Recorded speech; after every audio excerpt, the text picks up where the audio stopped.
হলো পথের কাঙাল, সেই গৌর রূপে কেন তুই নয়ন দিলি? বিষ্ণুপ্রিয়া কেঁদে বলে কাঞ্চনা রে, যদি আমি জানতাম ওই গৌর রূপে নয়ন দিলে নিজের বলতে আর কিছু থাকবে না। এই দেহ মন প্রাণ সব কিছু ওই গৌর রূপে হরণ করে নেবে। জানলে কোনোদিন ওই রূপে নয়ন দিতাম না, গৌর রূপে নয়ন দিয়ে এই বিষয় বাসনা মায়ার সংসারে আমার আর কিছু ভালো লাগে না। এ জগতে যাদের একবার গৌর কৃপা হয়েছে তারাও কি বলো আর ঘরে থাকতে পারে? সদা সর্বদা পথের কাঙাল হয়ে যায়, কাঙাল হয়ে কেঁদে কেঁদে কি বলে জানো? গৌর হরি আমি কোথায় গেলে পাবো গৌর ভক্ত সঙ্গ?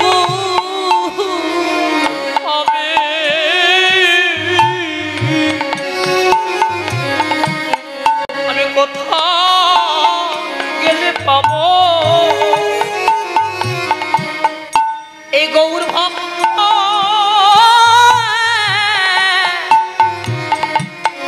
ভক্ত সঙ্গ?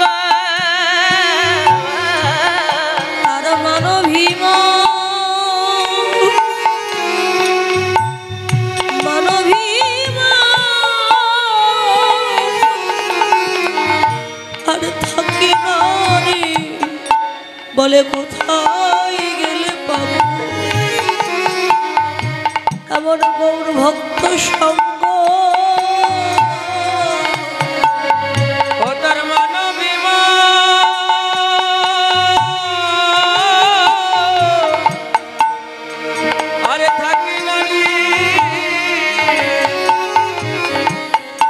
বলে আমি কোথায় গেলে পাবো গৌর ভক্তের সঙ্গ? বিষ্ণুপ্রিয়া আচ্ছা তুই বল না, তুই গৌরকে যে দেখলি, গৌরকে তুই এর আগেও আমরা দেখেছি, আজকে আবার নতুন করে কি রূপ দর্শন করলি তুই যে রূপ দেখে ভুলে গেছিস? আমি দেখলাম কি জানিস? দামিনী দাম দমন রুচি দর্শনে দূরে গেও দুরি পকদা নাগরী। তুই তো বলবি গৌর হরির রূপের কথা, না বলে তুই বলছিস দামিনী দাম, তার মানে কি নাগরী? বাবা দামিনীর শব্দে বিদ্যুৎ আর দাম শব্দে হচ্ছে মালা। হে নাগরী, আকাশে যখন প্রচন্ড মেঘ হয় দেখবেন চতুর্দিকে অন্ধকার হয়ে আসে, যখন আকাশের বুক চিরে বিদ্যুৎ চমকায়, ওই যে বিদ্যুতের জ্যোতি ওটাকে বলা হয় বিজুরি। যখন বিদ্যুৎ চমকায় দেখবেন অন্ধকার ওই ক্ষণকালের জন্য সব কিছু আলোকিত করে দেয়, ক্ষণকালের জন্য বিদ্যুৎ যখন চমকায়। তো ওই যে বিদ্যুতের জ্যোতি যে অন্ধকারকে নাশ করে দেয়, সেই জ্যোতি আর আমার গৌরাঙ্গের জ্যোতি আমি এক করে দেখলাম।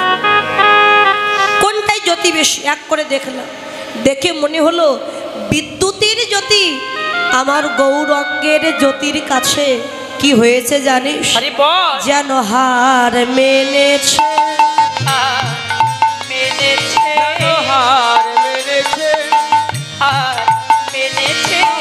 জ্যোতির কাছে জ্যোতি হার জ্যোতির কাছে জ্যোতি হার মেনেছে। আমি হেন মনে অনুমনি অঙ্গ জ্যোতির কাছে জ্যোতি হার মেনেছে। আমি হেন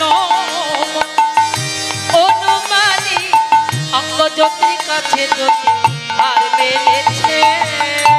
অঙ্গ জ্যোতির কাছে বিদ্যুতের জ্যোতি যেন হার মেনে গেছে দর্শনে। অর্থাৎ যখনই আমি দেখলাম দূরে গেও, অর্থাৎ দূরে গেল, দুরিপক দাপ, দাপ অর্থাৎ তাপ। আমার দেহে যে ত্রিতাপ জ্বালা ছিল, আধ্যাত্মিক, আদি ভৌতিক, আদি দৈবিক, গৌরকে দর্শন করা মাত্র আমার দেহের ত্রিতাপ জ্বালা যেন আপনা হতে দূরীভূত হয়ে গেছে। ওনাগরি, তবে কার সঙ্গে গৌর হরির তুলনা হবে? আমার মনে হয় একজনের সঙ্গে তুলনা হবে। কার সঙ্গে? না, সোন কুসুম। আমার সোন কুসুম দেখেছেন না মা? লাল শাপলা ফুল দেখেছেন না আপনারা? এই লাল শাপলা ফুলকে ব্রজবুলি ভাষায় বলা হয় সোন কুসুম। লাল শাপলা ফুলের রং কিন্তু একেবারে লাল নয়, দুধে আলতা রং, আবিরের মতো রং। তো বলছে লাল শাপলা ফুল দেখতে খুব সুন্দর, মনে হয় লাল শাপলা ফুলের সাথে তোর গৌর হরির রূপের তুলনা হবে। না রে নাগরী, সোন কুসুমের সঙ্গে তুলনা হবে না। তাহলে কার সঙ্গে হবে? ওই প্রাতর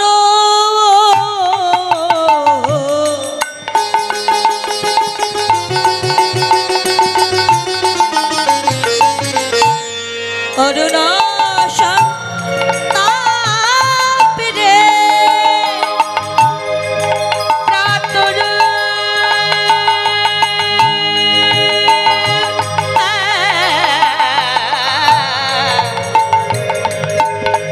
অরুণাশন তাপ রে, ওই প্রাতর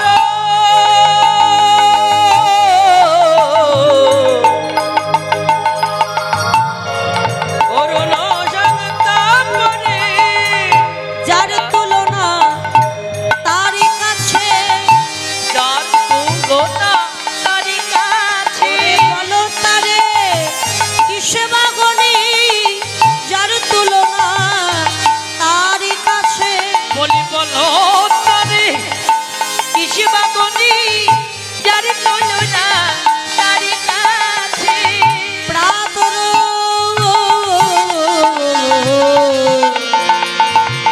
অরুণাশন তাপ রে, ওরে প্রাতর অরুণাশন তাপ রে। প্রাতর অরুণ সন্তাপ। প্রাত মানে প্রভা। আচ্ছা মা, সকাল আগে না প্রভাত আগে মা? আগে সকাল হয়, আগে হলো প্রভাত, পরে হলো সকাল। তো বললেন প্রাতর অরুণ সন্তাপ। অরুণ মানে সূর্য। প্রভাতকালে যখন সূর্যের উদয় হয়, ভালো করে লক্ষ্য করে দেখবেন গোলাকৃতি, ঠিক যেন একটা ডিমের কুসুমের মতো গোলাকৃতি, ডিমের কুসুমের মতো। তবে রংটা হচ্ছে লাল গোলাপ ফুলের মতো। বলছি সূর্য যখন উদয় হয়, গোলাকৃতি ঠিক ডিমের কুসুমের মতো গোল। তারপরে যখন আস্তে আস্তে তার কিরণ রশ্মিকে প্রকাশ করে, তখন তার যে একটা জ্যোতি, সূর্যের তাপে দেখবেন বাহিরে গিয়ে দাঁড়িয়ে থাকবেন, পুড়ে যাবে সারা শরীর, সূর্যের যে তাপ, যে সন্তাপ। কিন্তু নাগরী বলছে, নাগরীরই প্রভাতকালে যখন সূর্যের উদয় হয় তার কোনো তাপ থাকে না। যখন উদয় হয় তাপ থাকে না, সন্তাপও থাকে না। ও নাগরী, সূর্যের তো তাপ আছে, কিন্তু আমার গৌর সূর্যের কোনো তাপও নাই, সন্তাপও নাই। গৌর সূর্যকে যদি কেউ বুকে জড়িয়ে ধরতে পারে, সমস্ত তাপ নিবারণ করে দেয় আমার গৌর সূর্য। তুলনা হবে না। তাহলে কার সঙ্গে গৌর হরির রূপে তুলনা হতে পারে? তাই একজনের সঙ্গে মনে হয় তুলনা হতে পারে। কে জানিস? হেরিয়া শোধা করো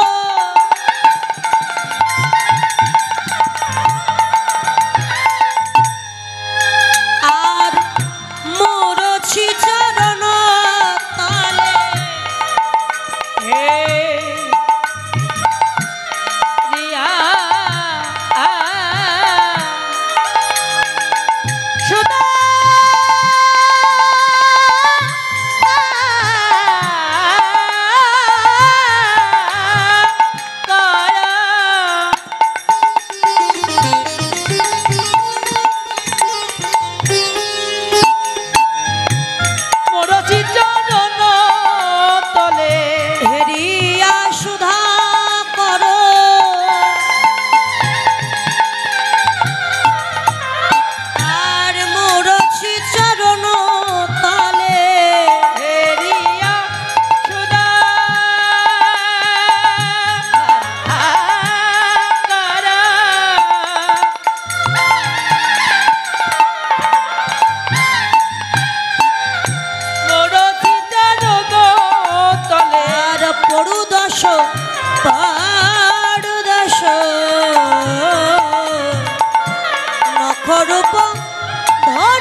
করো। এই কাঞ্চনা বলতো সুধাকর মানে কি? কপাল ফাটা চন্দ্র।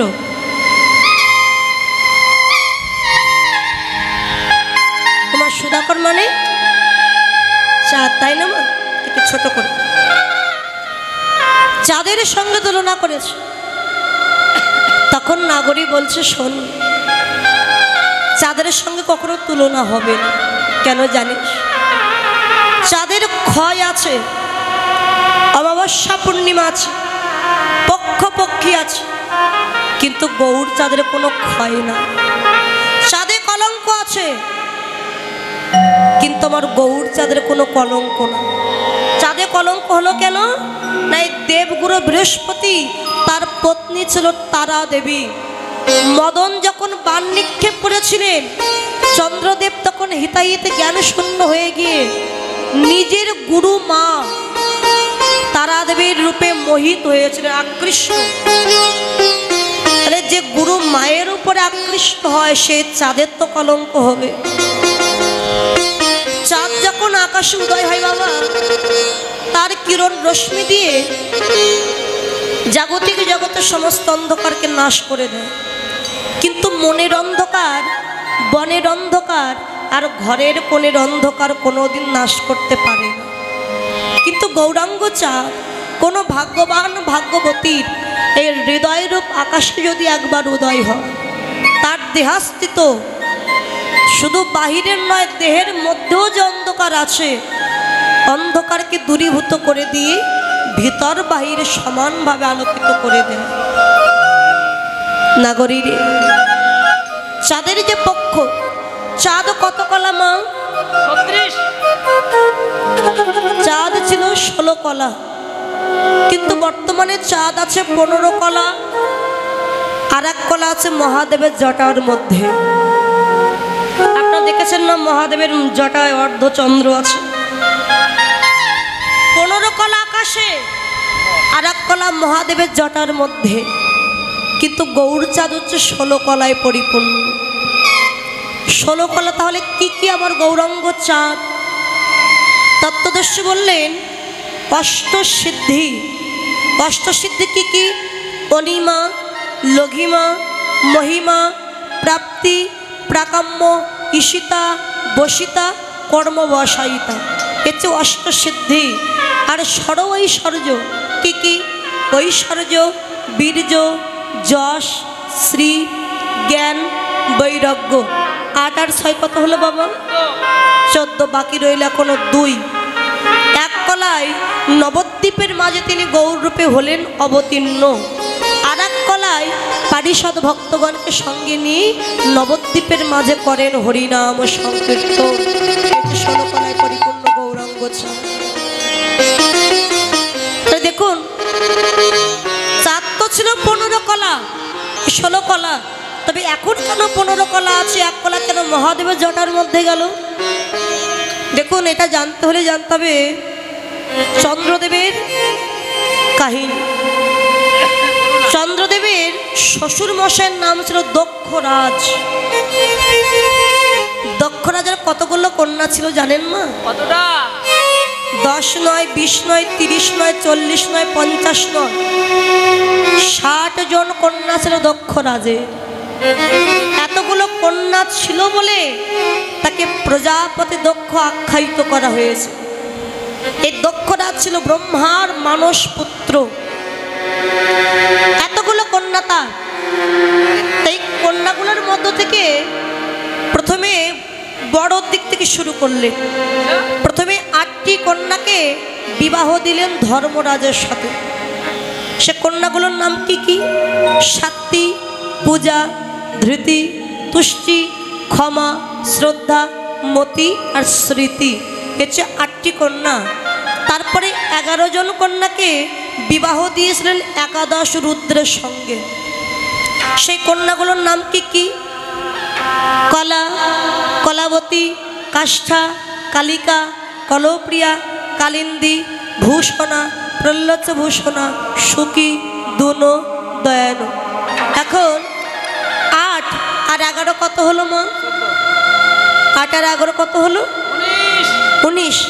এরপরে 13টা কন্যাকে বিবাহ দিয়েছিলেন কশ্যপ মুনির সাথে। কশ্যপ মুনি, অনেকে আছেন না কাশ্যপ গোত্র? কে কে আছেন হাত তুলুন দেখি। বা অনেকে আছে। কশ্যপ মুনি থেকে এলো কাশ্যপ গোত্রটা। এই কশ্যপ মুনিকে যে 13টা কন্যা দিয়েছিলেন বিবাহ, তাদের মধ্যে আছে দিতি, অদিতি, কদ্রু, বিনতা, কালা, ক্রোধা, আরও অনেকে। এখন এখানে একটু কথা আস্বাদন করি। এই কশ্যপ মুনি যখন 13টা কন্যাকে বিবাহ করেছিলেন, আগেই কিন্তু বলেছে কশ্যপ মুনি। তাহলে যে মুনি হয় সে কি আর রাজত্ব ভোগ করে? যে মুনি ঋষি তার তো ধ্যান তপস্যা নিয়ে ব্যস্ত, কৃষ্ণ ভজন নিয়ে। বিবাহ করে পত্নীদের গৃহে রেখে কশ্যপ মুনি তপস্যা করতে চলে গেছে। যেই বেশ কিছুদিন চলে গেল, তখন 13টা স্ত্রী চিন্তা করছে কি আমার স্বামী আমাদের ছেড়ে চলে গেল, আমরা কি করবো এবার। এখন 13টা স্ত্রীর মধ্য থেকে 4 জন স্ত্রী গৃহে থেকে গেল, আর বাদ বাকিগুলো বাবার বাড়ি চলে গেছে। মানে দেখতে স্বামী যখন নাই, আমরা আর কি করবো, আমরা বাবার বাড়ি চলে গেছে সবাই। 4টি স্ত্রী আছে। এখন স্ত্রীরা সব সময় খেতে উঠতে বসতে সবসময় স্বামীর নাম করছে। এত স্বামীর নাম করছে যে তার স্বামী তপস্যায় গিয়ে তপস্যায় বসতে পারছেন। মানে ওই যে ঘর থেকে স্মরণ করছে, তারা তপস্যায় বসতে পারছে না। কশ্যপ মুনি তার গৃহ ফিরে এসেছেন। তপস্যা থেকে গৃহে ফিরে এসে তার 4 জন স্ত্রীকে ডেকে বলছে, এই যে এই 4টা তোমরা এমন করে কান্নাকাটি করছো, আমি না তপস্যায় গিয়ে থাকতে পারি। তা আমি তো ঋষি, তুমি তো জানো আমরা ঋষি। আমি তো আর এই সংসারের জন্য আমার জন্ম হয়নি, কৃষ্ণ ভজনের জন্য আমার জন্ম হয়েছে। তা আমি আবার তপস্যায় চলে যাব। যাওয়ার আগে তোমরা বলো, আমার অন্যান্য স্ত্রীরা তো আমাকে ছেড়ে চলে গেছে, তোমরা 4 জন আছো, তা বলো এমন কি হলে তোমরা আর আমার নাম স্মরণ করবে না, আমাকে মনে করবে না, তোমরা সুখে শান্তিতে থাকতে পারবে, বলো। 4 জন স্ত্রী তখন বলল, স্বামী নারী জন্মের একমাত্র সার্থকতা কি? ফুচকা খাওয়া? এখনকার মায়েদের হয়েছে নারী জন্মের সার্থকতা ফুচকা খাওয়া, কিন্তু আগেকার সময় ছিল না। নারী জন্মের সার্থকতা হচ্ছে মা ডাক শ্রবণ করা। স্বামী আমাদের যদি সন্তান দাও, আমরা তোমার জন্য কাঁদব। ঠিক আছে, আমি তো ঋষি, তোমাদের ঔরস জাতক সন্তান দিতে পারবো না। তোমরা এক এক করে স্নান করে এসো গঙ্গা থেকে, আমি তোমাদের গর্ভে হাত বুলিয়ে দিচ্ছি, তোমরা যেমন সন্তান চাও তেমন সন্তান পাবে। তার সব থেকে বড় কে? দিতি। সব থেকে বড় হলো দিতি। এখন বলছে যাও দিতি, অদিতি, কদ্রু, বিনতা। তা বলছে শোনো, যা এক এক করে স্নান করে এসো। অদিতি বলছে দিদি আমি যাই, বলে হ্যাঁ যা। অদিতি আগে গেছে। অদিতি স্নান করে এসে দাঁড়িয়েছে, বলো তুমি কেমন সন্তান চাও? অদিতি বলে, স্বামী সন্তান যদি দিতে হয় এমন সন্তান দাও যে সন্তানের জন্য আমার যেন জগৎ জোড়া নাম হয়। পিতামাতার নাম জগৎ জোড়া কখন হয় বাবা? যখন সন্তান ভালো কোনো কর্ম করে তখন সন্তানের দ্বারা পিতামাতার নাম হয়। বেশ, তুমি যখন এমন সন্তান চাইলে যে তোমার জগৎ জোড়া নাম হোক, আমি তোমার গর্ভে হাত বুলিয়ে দিয়ে আশীর্বাদ দিলাম। তোমার গর্ভে যে সন্তানেরা জন্ম নেবে তারা এক একজন দেবতা। তুমি দেবতা কুলের জননী হবে, তোমার সন্তানেরা সব হবে দেবতা। আশীর্বাদ নিয়ে চলে গেছে। এবার দিতি এসেছে। দিতি স্নান করে এসেছে, বলো তুমি কেমন সন্তান চাও? দিতি বলছে, আমার জন্য কি আর সন্তান আছে ভালো সন্তান? সব তো অদিতি নিয়ে নিয়েছে। আরে আমি তো বলছি তোমরা যেমন সন্তান চাইবে তেমন সন্তান পাবে। দিতি তখন বলছে, স্বামী সন্তান যদি দিতে তবে এমন সন্তান দাও আমার সন্তানেরা যেন ওই অদিতির সন্তানদের পরাজিত করতে পারে, এমন সন্তান দাও। বাবা সন্তান চাইলো নাকি শক্তি নিয়ে পাল্লাপাল্লি করছে? কার সন্তানদের কার কত শক্তি? আমার সন্তানেরা যেন অদিতির সন্তানকে পরাজিত করতে পারে। দিতি, তুমি সন্তান না চেয়ে তুমি কি চাইলে? ওর সন্তানদের জন্য পরাজিত করতে পারে, মানে শক্তিশালী সন্তান চাইলে। যাও, তোমার গর্ভে হাত বুলিয়ে দিলাম। তোমার গর্ভে যে সন্তানেরা জন্ম নেবে এক একটা অসুর হয়ে জন্ম নেবে। কেননা অসুরদের শক্তি আবার বেশি, দেবতাদের চাইতে বারবার শুধু হেরে যায় রাক্ষসের কাছে, অসুরের কাছে। তোমার গর্ভে যে সন্তান হবে এক একটা অসুর আশীর্বাদ নিয়ে চলে গেছে। এবার এসেছে কি কদ্রু। কদ্রু, তুমি কেমন সন্তান চাও? কদ্রু বলে আমার জন্য কেন আছে? ওরা দুইজন সব নিয়ে নিয়েছে।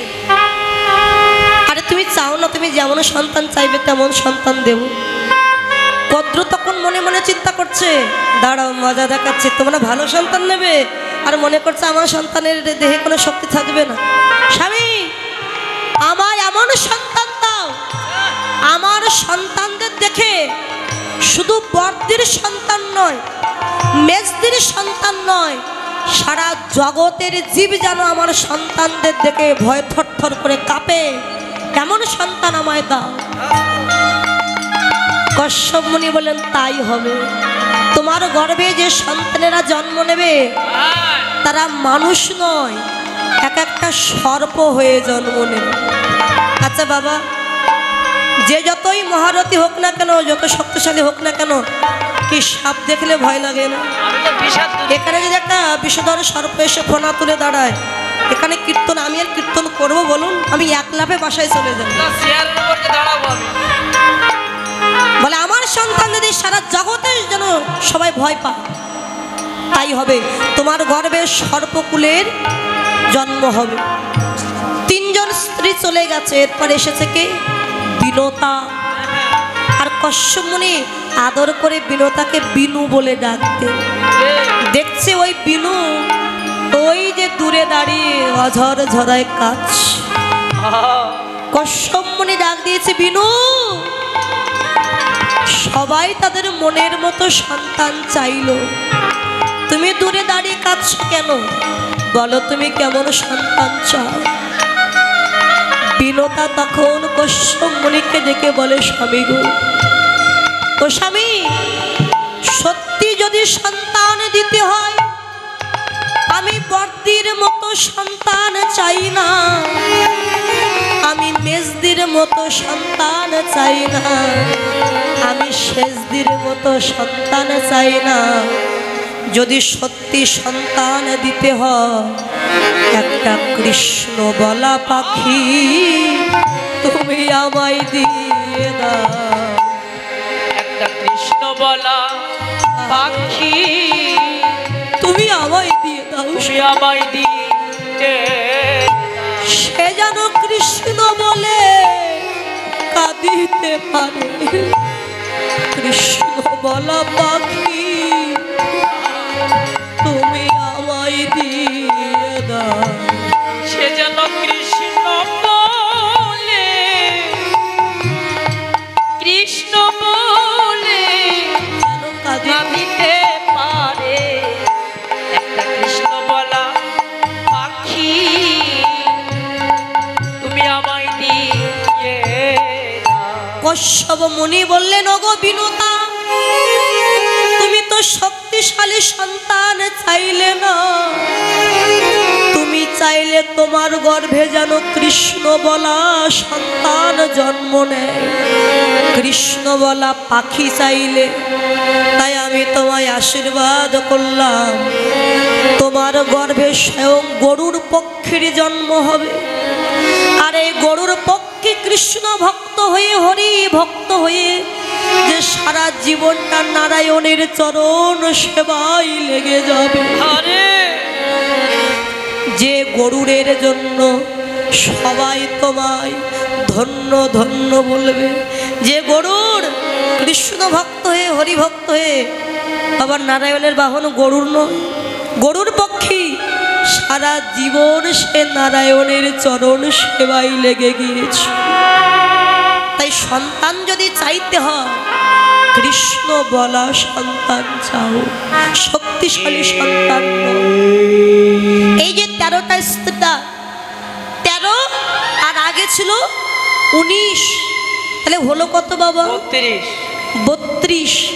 এরপরে 27টা কন্যাকে বিবাহ দিয়েছিলেন চন্দ্রদেবের সাথে। 27টা নক্ষত্র আছে, এই 27টা নক্ষত্রই হলো চন্দ্রদেবের এক একজন স্ত্রী। ওই নক্ষত্রগুলোর নাম কি কি? আপনারা নক্ষত্রগুলোর নাম পঞ্জিকায় পাবেন, তবু কয়েকটা নাম বলছে, যেমন অশ্বিনী, রেবতী, তরোহিণী, অনুরাধা, মগা, শ্রাবণা, উত্তর ফাল্গুনী, আরও অনেকে আছে। এই 27টা স্ত্রী, 27 আর 32 হলো 59। বাকি রইল এক, সেই কন্যা সব থেকে ছোট, খুব আদরে, দক্ষ রাজা। সেই কন্যাকে বিবাহ দিয়েছিলেন দক্ষরাজ ভোলানাথের সাথে। দক্ষরাজ দেননি, মা সতী নিজেই ভোলানাথকে বিবাহ করেছিলেন। দক্ষরাজ কিন্তু পছন্দ করতেন না ভোলানাথকে, শ্মশানে থাকেন ছাইভস্য মাখে।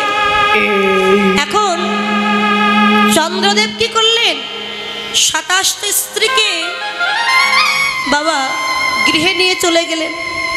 27টা স্ত্রীর মধ্য থেকে সব থেকে একটা স্ত্রীকে বেশি ভালোবাসতেন, যার নাম ছিল রোহিণী নক্ষত্র। তারা যতই তারা মায়ের পেটের আপন বোন হোক না কেন, বিবাহের পরে কি হলো গো মা? তারা বান্ধবী হলো। কি স্বামী যদি একটা হয়, একজন, তাহলে কি হবে?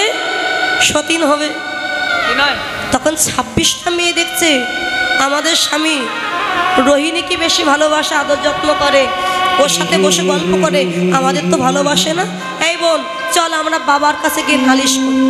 26টা মেয়ে গিয়ে দক্ষ রাজার কাছে গিয়ে নালিশ করলেন, বাবা তুমি যদি একটু আমাদের হয়ে তোমার জামাইকে বুঝিয়ে বলতে। মেয়ের জ্বালা বুঝতেই পারছেন, দক্ষরাজ গেছে। বাবা জামাই চন্দ্র, বাবা জামাই তুমি আমার জামাই, তুমি আমার 27টা মেয়েকে বিবাহ করে উদ্ধার করেছো, আমি তোমার কাছে ঋণী আছি বাবা। তা তোমার কাছে ছোট্ট একটা অনুরোধ নিয়ে এসেছি আমি। বলুন কি অনুরোধ? দেখো বাবা, যেহেতু 27টা স্ত্রী তোমার, তোমার দায়িত্ব কর্তব্য সবার সাথে সমান করা, সবাইকে সমান ভালোবাসা, আদর যত্ন করা। চন্দ্রদেব বোঝাই যে কি বলতে চাচ্ছেন আপনি? হ্যাঁ, আমি আপনার মেয়েদের খেতে দিই না, আমি আপনার মেয়েদের ঘরে ঘুমাতে দিই না, পরার জন্য ভালো শাড়ি দিই না। বাবা শাড়ি দাও, ঘরে থাকতে দাও, খেতে দাও, সব ঠিক আছে,